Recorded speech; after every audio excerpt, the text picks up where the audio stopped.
ಇವತ್ತೊಂದು ಸುವರ್ಣ ಗೆಡ್ಡೆದು ರೆಸಿಪಿ ಮಾಡುವ. ಇದನ್ನು ತೆಗೆಯುವುದನ್ನು ಮೊನ್ನೆ ವಿಡಿಯೋ ಮಾಡಿದ್ದೇನೆ. ದೊಡ್ಡದು ಕೂಡ ಇರ್ತದೆ, ಒಂದು 10 kg ಜಾಸ್ತಿ ಕೂಡ ಇರ್ತದೆ. ಇದೊಂದು 1 kg ಉಂಟು. ಈ ರೀತಿ ಉಂಟು. ಇದನ್ನುಂಟಲ್ಲ, ಇದೆಲ್ಲ ನೆಡ್ಲಿಕ್ಕೆ ನೋಡಿ, ಹೀಗೆ ನೆಟ್ಟು ಬಿಟ್ಟರೆ ಆಯಿತು. ಇಲ್ಲಿಂದ ಜೀವ ಬರ್ತದೆ. ಮತ್ತು ಇದನ್ನು ಕೂಡ ನೆಡ್ಲಿಕ್ಕೆ ಆಗ್ತದೆ ನೋಡಿ. ಇಲ್ಲಿ ಇದು ಸ್ವಲ್ಪ ಚಿಗುರು ಬಂದದ್ದು, ಇದನ್ನು ಕೂಡ ನೆಡ್ಲಿಕ್ಕೆ ಆಗ್ತದೆ ನೋಡಿ. ಈ ಸುವರ್ಣ ಗೆಡ್ಡೆ ಉಂಟಲ್ಲ, ಮಧ್ಯದಿಂದ ತುಂಡು ಮಾಡಬಾರ್ದು. ಇದು ನೆಡ್ಲಿಕ್ಕೆ ಬೇಕಲ್ಲ, ಇಲ್ಲಿಂದ ಸೈಡಿಂದ ತುಂಡು ಮಾಡುವ. ಈ ಸುವರ್ಣ ಗೆಡ್ಡೆ ಉಂಟಲ್ಲ, ತೆಗೆದಿಟ್ಟರೆ ಕೂಡ ಹಾಳಾಗುದಿಲ್ಲ. ತುಂಬ ದಿವಸ ತೆಗೆದಿಟ್ಟರೆ 1-2 ತಿಂಗಳು ಆಯ್ತಾ ಅಂತ ನೋಡಿ. ಈ ರೀತಿ ಸೈಡಿಂದ ತುಂಡು ಮಾಡಬೇಕು, ಮಧ್ಯದಿಂದ ಬಿಡಬೇಕು. ಮಧ್ಯದಿಂದ ಕೂಡ ಪದಾರ್ಥ ಮಾಡಲಿಕ್ಕೆ ಆಗ್ತದೆ. ನಮಗೆ ನೆಡ್ಲಿಕ್ಕೆ ಬೇಕಿದ್ರೆ ಹೀಗೆ ತುಂಡು ಮಾಡೋದು ನೋಡಿ. ಸಿಪ್ಪೆನೆಲ್ಲ ತೆಗಿಬೇಕು. ಸಿಪ್ಪೆಯನ್ನು ತೆಗೆದು ಇಡೀ ಅಂತ ತೊಳೆದು ಮತ್ತೆ ಅದನ್ನು ತುಂಡು ಮಾಡೋದು. ಇಲ್ಲದ ಮಣ್ಣು ಎಲ್ಲ ಇರ್ತದೆ.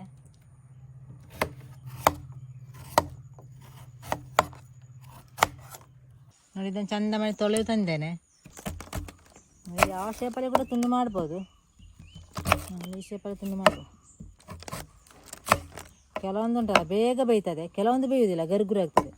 ಇದನ್ನು ನೋಡಬೇಕು ಅಷ್ಟೇ ಈಗ ಹೇಗೆ ಆಗ್ತದೆ ಅಂತ ನೋಡಿ. ಇಷ್ಟು ಸಿಕ್ಕಿತು ತುಂಡು ಮಾಡಿ ಆದಮೇಲೆ. ಇದನ್ನು ಈಗೇನೆ ಬೇಯಲಿಕ್ಕೆ ಇಡಲಿಕ್ಕಿಲ್ಲ. ಇದಕ್ಕೆ ಹುಣಸೆ ಹುಳಿ ಎಲ್ಲ ಹಾಕಿ ಬೇಯಲಿಕ್ಕೆ ಇಡೋದು. ಇಲ್ಲದ್ರೆ ಉಂಟಲ್ಲ ಕೈ ತುರಿಸ್ತದೆ, ಗಂಟಲು ಕೆರೆತ ಬರ್ತದೆ. ಇದನ್ನು ಹೀಗೆ ತಿನ್ಲಿಕ್ಕೆ ಗೊತ್ತಿಲ್ಲ. ಈಗ ಬೇಯಲಿಕ್ಕೆ ಇಡುವ, ಸ್ವಲ್ಪ ನೀರನ್ನು ಹಾಕಿ.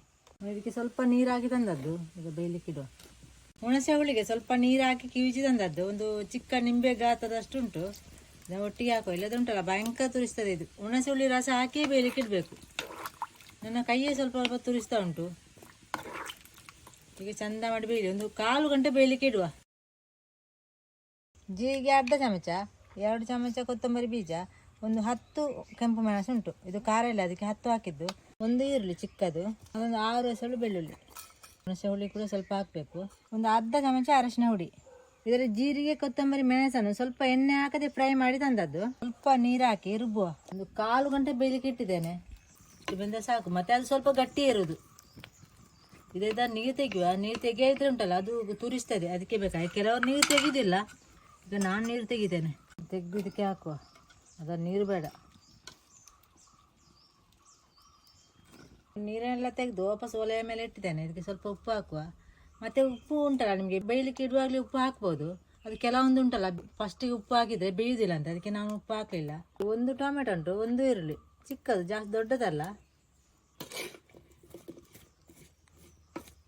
ರುಬ್ಬಿದ ಮಸಾಲ ಕೂಡ ಒಟ್ಟಿಗೆ ಹಾಕುವ.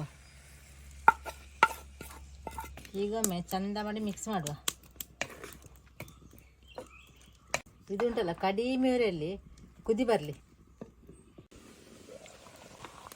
ಮತ್ತೆ ಇದಕ್ಕೆ ಉಂಟು ಕಡಲೆ ಬಟಾಣಿ ಇದನ್ನು ಕೂಡ ಮಿಕ್ಸ್ ಮಾಡಿ ಈ ರೀತಿ ಪದಾರ್ಥ ಮಾಡ್ಬೋದು.